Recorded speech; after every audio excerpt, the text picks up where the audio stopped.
dal leen ak jàmm mbokki internet yi safoo di seetaan Buzz M TV Sénégal ñu ngi leen di jaajëfal bu baax a baax si topp bi ngeen di topp way leen di abonné bës cloche de notification bi vidéo bu nu dugal ngeen daal di si mën a jot moo ngi noonu ginnaaw Fadam 2 ki nga xam ne nag moo di Modou Lo dafa mel ni nag aw ayam moo daal di door 112 heures yoo xam ne kii ñii di patriote yi ñoo ngi ko koy waajal ndax dañu jàpp ne moom mii si opposant yi gën a mag a mag si la bokk ginnaaw bi mu génnee ne day tontu ki nga xam ne moo di Birame Souleye Diop leneen li nga xam ne nag dinañ si que nekk ay révélation yu am solo jëm si opposant yi nga xam ne nag jamono bi ñoo ngi commencé di dar ki nga xam ne moo di président Bassirou Diomaye Diakhar Faye fas yéene wuñ ko jima may dara loolu nag si la ñuy dikk tey jii ak ay révélation yu am solo comme ni ko patriote yi di faral di defee comme niñ koy waxee nee nañ jamono bi nekkatul ne ñoom dañuy xeex ak pouvoir waaye seen xeex du lenn nag nudul ñi nga xam ne dañoo fas yéene jóg ngir opposé wu te duñu ko teg fenn ko si mel ni kii nga xam ne moo di Lat Diop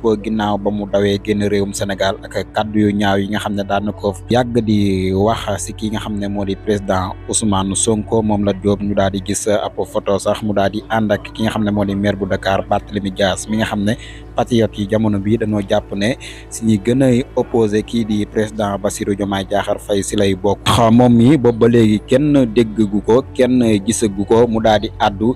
jëm si gouvernement bu bees bi nga xam ne nag daal nañ fi nekk ci diabolisation bi nga xam ne moo am jamono ji ma xamal ne sama waa mbokki Pastef yi la xewoon mooy diabolisation ba amoon depuis 2021 jàpp 2024 ña ko doon def duñ mës a deñ di ko def ñun nag xeex nañ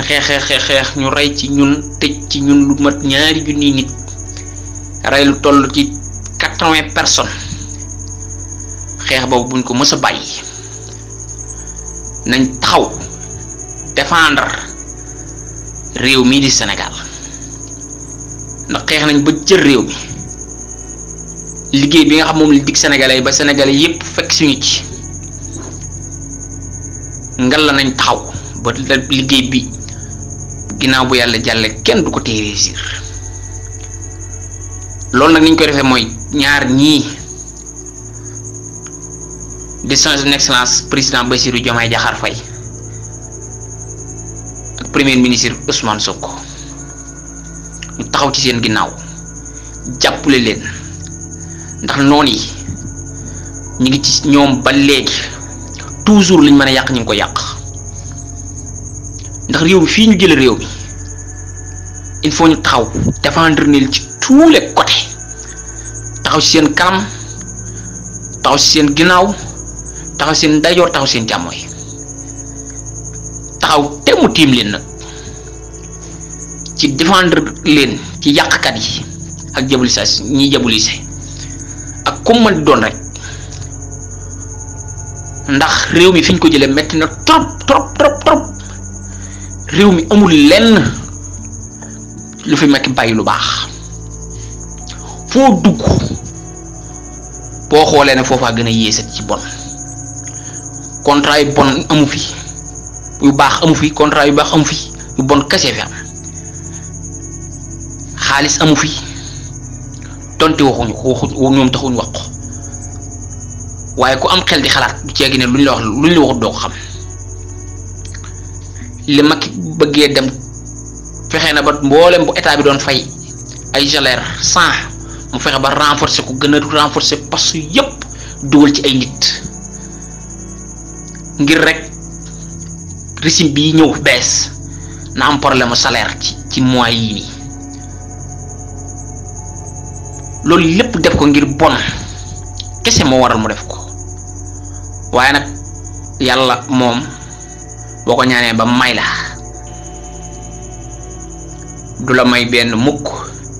gontu may la pare goomu nangu ko déedéet nañ continuer di ko ñaan ndam li ñu mayoon ba ñëpp xam ko laata ñuy tëdd nañ ñaanal mu gën ñoo mën a may ndam gën ñoo kattanal dëgëral ñu ba li sénégalais yi di xaar ci ñun xaar ko ci son excellence président Bassirou Diomaye Faye ak ñi mu àndal ñu gis ci lu kawe suñu njort waaye il faut ñu taxaw jàppale leen sénégalais yépp taxaw jàppale leen ndax président sortant bi mbooleem fu mën a yàqe foo xam ne nii mën nañ faa jële am ab dara koom-koomu réew mi la yàq da ko yàq salfaañu ko yàq ko loolu nag il faut ñu xam ne muñ la laaj muñ buñ muñee dinañ muñ ndax 12 ans mënuñoo def li ñuy def ñu ñëw bëgg koo lijjanti ci 1 mois mënta nekk boo gisee fi ne nii ñoom ñëpp daanaka kenn communiqué di wax dañoo am lu leen doy sëkk ci liñ fi fekk bu doon fekk nañ fi lu baax dañuy ñëw rek continuer waaye fekk fi loo xam dalee leer na boo ko continuer réew mi kaawoo la jëm mënta nekk te réew mi fi ñu ko sawaay joxe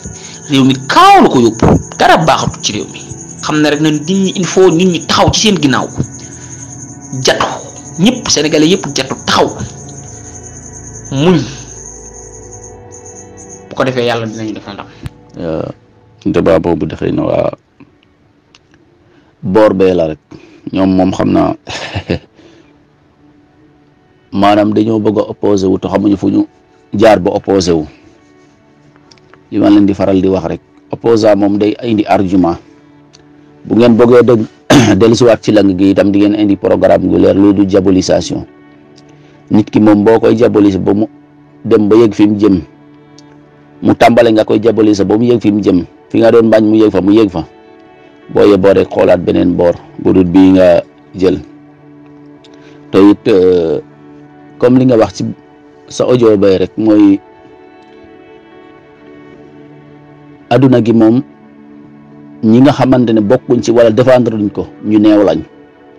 buñ ci bokku di ko défendre surtout européens yi ñi dañ cee bokk ñii di ko défendre surtout ñi nga xamante dañoo féete kaw buñ ci bokku di ko défendre ndaxte ku xool Amérique tey démocrate yi ku ne xam na ni ñoom dañ koy défendre dëgg kanta sax républicain yi nga xamante ne ñoom donte défendre ko noonu fesuñ ci bañuñ ko nag mais défendre wuñ ko lool comme ni ko démocrate yi di défendre Joe Biden mi ku ne xam na def koy défendre bu baax a baax loolu moom daa bokk ci seen programme ñoom démocrate yi ñoom Macron ñoom ñëpp ku ne xam na dañ koy défendre ak yeneen ñi gën a fës ci àdduna gi dañ koy défendre donte mënoo wax ni dañ cee bokk mais dañ koy défendre